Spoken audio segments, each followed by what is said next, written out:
Notre projet est une poubelle destinée aux collectivités. Elle répond à différentes fonctions. Un déplacement automatique devra se faire jusqu'au point de collecte en suivant un parcours prédéfini. La poubelle devra y être avant les éboueurs sans percuter son environnement. Nous avons sécurisé l'accès au contenu de la poubelle grâce à un badge propre à chaque usager. Toute personne possédant un badge enregistré sera autorisée à jeter ses déchets avec une ouverture automatisée du couvercle. Ces déchets seront individuellement pesés par un capteur de poids pour facturer les ordures jetées. Cette pesée a pour but d'inciter au tri dans le cadre du développement durable. Une interface web permettra entre autres de consulter l'état de la poubelle ainsi que de définir les horaires de levée. La décomposition du moteur en une résistance, une force électromotrice et une inductance nous a permis de faire une simulation sur syllabe. On trouve que la poubelle peut déplacer 30 kg à 40 cm par seconde. Grâce à la vitesse de propagation des ondes sonores et à son fonctionnement, le constructeur donne cette formule.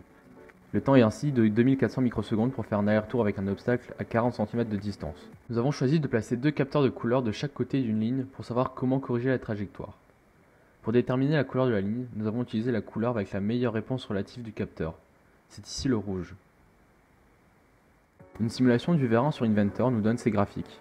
On voit que le temps d'ouverture est de 6 secondes pour une course de 300 mm, ce qui correspond au cahier des charges. Le capteur de poids est une pièce en aluminium fixée d'une extrémité au fond de la poubelle et de l'autre au socle qui recevra les déchets. Une mesure de la flexion nous renseigne sur le poids et donc sur la masse des déchets.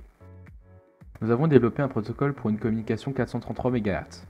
De plus, la longueur de l'antenne a été calculée en fonction de la fréquence. Le constructeur évoquait une portée jusqu'à 200 mètres. Une comparaison entre la distance réelle et celle mesurée grâce au capteur a permis de connaître la précision des capteurs ultrasons. On trouve 1% d'erreur relative, donc moins que les 2% donnés par le constructeur. Pour la partie motorisation du prototype, nous avons gardé l'axe des roues, mais chaque roue est actionnée par un moteur réducteur via une poulie.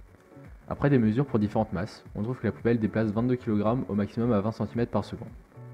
Les écarts entre prototype et modèle s'expliquent par la perte de puissance dans la transmission.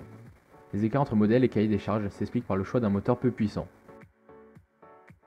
Les capteurs de couleur détectent bien la ligne sur un fond blanc, mais le fonctionnement du système dépend du sol. La mise en place d'une bande comprenant un fond blanc et une ligne rouge est donc nécessaire pour s'affranchir du sol.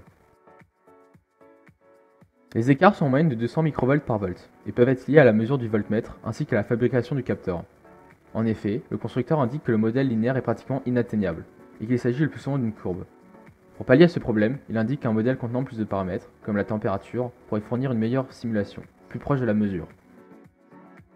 La portée maximale est d'environ 30 mètres dans plusieurs milieux. Les écarts sont dus au type d'antenne choisie, ainsi qu'aux interférences possibles avec l'environnement. Pour autant, une portée de 30 mètres est suffisante pour notre utilisation. Pour conclure, notre prototype de poubelle pour collectivité permet donc une sortie automatique des ordures, un accès protégé, une pesée individuelle des déchets, ainsi qu'une supervision à distance de l'ensemble du système.